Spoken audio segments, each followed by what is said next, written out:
নমস্কার প্রিয় ছাত্রছাত্রীরা, আবারও চলে এসেছি তোমাদের সামনে অনুঘটক ও উৎসেচকের পার্থক্য নিয়ে। এটা তোমরা পাবে অষ্টম শ্রেণীর পরিবেশ বিজ্ঞান বইয়ের যে রাসায়নিক বিক্রিয়ার অধ্যায়টি আছে, সেই অধ্যায়ের একটি ইম্পর্টেন্ট পার্থক্য অনুঘটক ও উৎসেচক। তো এই প্রশ্নটি আলোচনায় প্রথমেই আমাদের তার সংজ্ঞা আলোচনা করতে হবে দুটোর, তারপরে তার বিভিন্ন বৈশিষ্ট্যগুলি আলোচনা করতে হবে।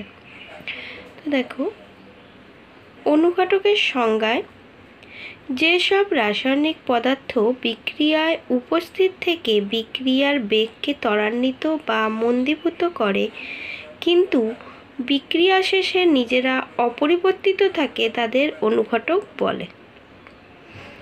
উৎসেচক যেসব রাসায়নিক পদার্থ সজীব কোষে জৈব রাসায়নিক বিক্রিয়াকে ত্বরান্বিত বা মন্দীভূত করে এবং নিজেরা অপরিবর্তিত থাকে তাদেরকে উৎসেচক বলে।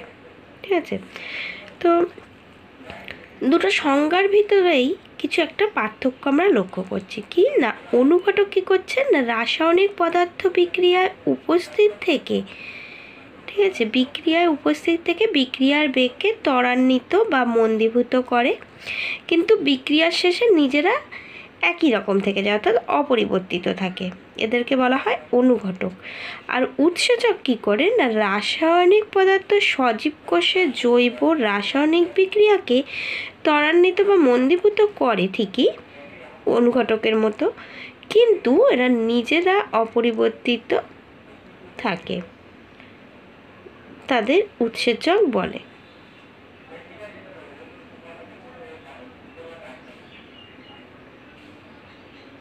তাহলে উৎসেচক কোথায় উপস্থিত থাকে?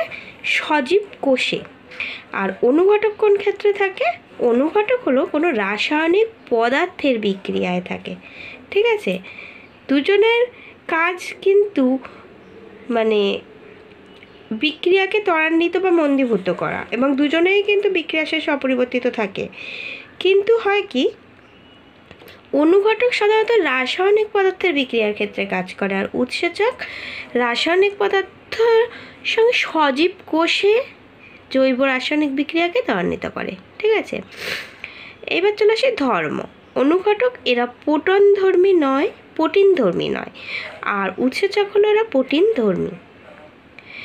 অনুঘটকের আণবিক ওজন কম, উৎসেচকের উচ্চ আণবিক ওজন বিশিষ্ট জটিল গঠনযুক্ত যৌগ।